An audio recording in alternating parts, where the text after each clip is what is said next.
जय बिहार जय बिहारी।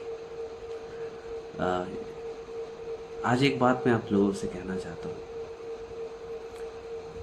बिहार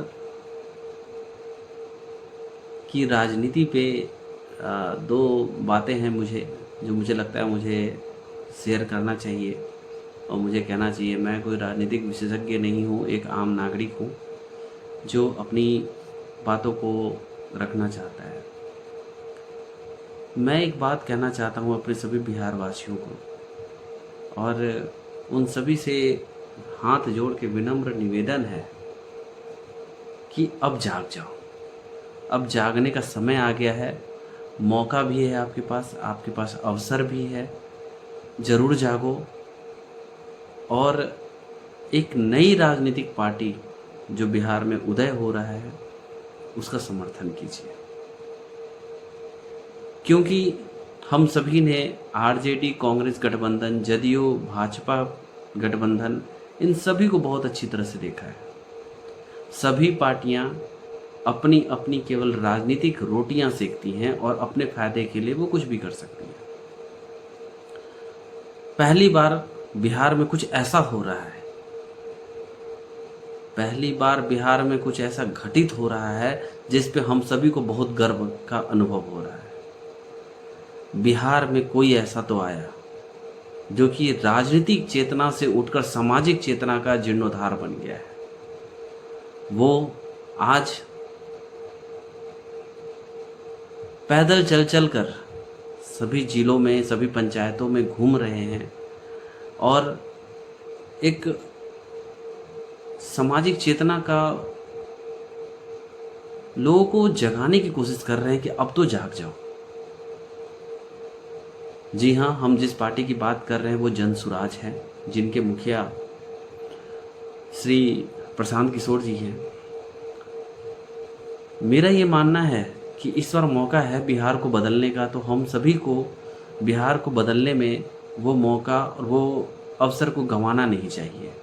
निश्चित रूप से हमें अपना मत का अधिकार करना चाहिए और अपने मताधिकार का सही प्रयोग कीजिए। बिहार में बहुत सी समस्याएं हैं। बचपन से लेकर आज तक मैं हमेशा से एक समस्या को सुनता आया हूँ, बाढ़ बाढ़ बाढ़।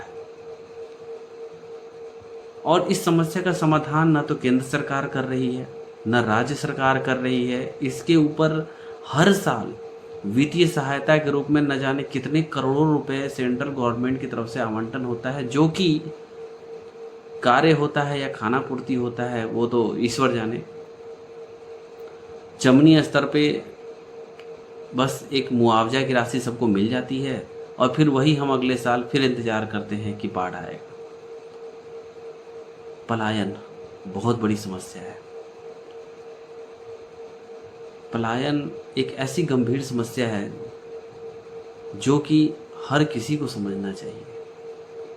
एक अपने घर को छोड़कर दो वक्त की रोटी के लिए, कुछ पैसे को कमाने के लिए हम सभी, चाहे वो पढ़े लिखे तबके हों, चाहे वो मज़दूर वर्ग हो, जो कि हमारे यहाँ किसान हैं, वो बाहर आते हैं और मज़दूर राज्य बन जाते हैं, मज़दूर बन जाते हैं आकर।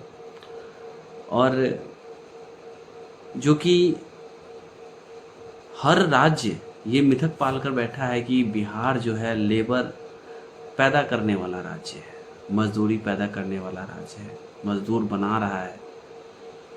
हमें इन चीज़ों से दूर हटना होगा। मैं भी बाहर रहता हूँ, बहुत सारी चीज़ों को सुनता हूँ, बहुत सारी चीज़ों को समझने का प्रयास करता हूँ, लेकिन समझाने का भी प्रयास करता हूँ, पर हम समझ नहीं सकते, समझा नहीं पाते। शायद इसमें हमारी ही कमी है।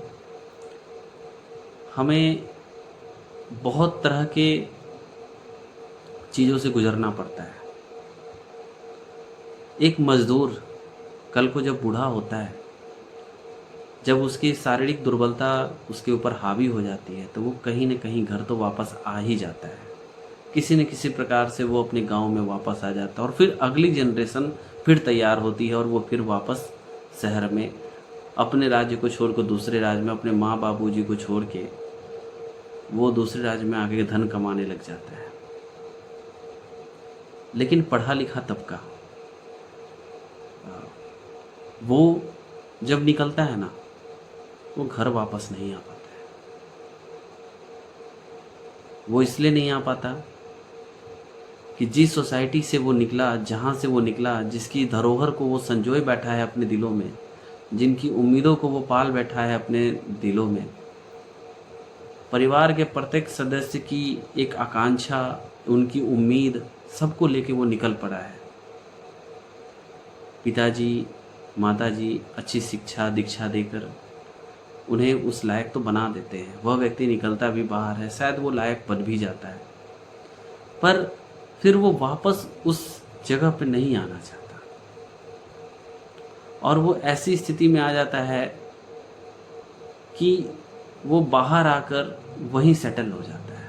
अपना घर बना लिया, फ्लैट ले लिया, जिस तरह से भी हो, अपने आने वाले भविष्य को सुरक्षित करने के लिए वो वहीं पे सुरक्षित उसी जगह पे अपना आवास बनाकर वो स्थित हो जाता है। वो अपनी मिट्टी से बहुत दूर हो जाता है। तो ये पढ़ा लिखा तबका वापस नहीं आ पाता है। ये बहुत बड़ी चीज़ है जो हमें समझना होगा। पलायन बहुत बड़ी घटना है। कोविड के टाइमों में हमने बहुत कुछ देखा है, बहुत कुछ झेला है उन दिनों में। और राजनीतिक विशेष टिप्पणी मैं नहीं करूँगा, पर इतना ज़रूर कहूँगा कि अभी मौका मिला है, समझिए, संभालिए खुद को, और एक जो जन चेतना पैदा हुई है, जो प्रशांत किशोर जी कर रहे हैं, हम सभी को उनका साथ देना चाहिए। और हमें एक बेहतरीन विकल्प मिला है अपने बिहार के गौरवान्वित होने वाले इतिहास को वापस प्रफुल्लित करने का, वापस उसके सृजन करने का, वापस उसको लेकर आने का। बिहार में किसी भी चीज़ की कमी नहीं है। बिहार अपनी धन की संपदा हो, बिहार की अपनी बुद्धि की संपदा हो, ये जहाँ भी गए हैं, जिस प्रकार भी गए हैं, अपने बुद्धि के बल पे, अपने बल के, अपने शारीरिक बल के बल पे, मेहनत में कभी कोई कमी नहीं छोड़ते। और मेहनत तो ये करते ही हैं, क्योंकि ये हमें विरासत में मिला है। हम मेहनती तो होते ही हैं, चाहे हमें कंप्यूटर में काम करना पड़े, चाहे हाथ में कुदाल लेके काम करना पड़े, मेहनत से हम पीछे नहीं हटते हैं। तो आप सभी से विनम्र निवेदन है कि कृपया अपना कीमती मताधिकार का प्रयोग आने वाले विधानसभा चुनाव में सही और सुरक्षित पार्टी को देकर करें। कृपया वो मत दोहराएं जो हमारे पूर्वजों ने दोहराया है, जिसकी वजह से हम सभी बाहर हैं। वो दोहराएं जिसकी वजह से हम वापस अपने बिहार में आएँ, वापस अपने धरती पे आएँ। जो हम भविष्य बाहर संरक्षित करना चाह रहे हैं, वो वापस अपने बिहार में आके ही उसको सुरक्षित करें। कृपया इस पर ध्यान दें। आप सभी का बहुत बहुत धन्यवाद। जय बिहार, जय बिहारी।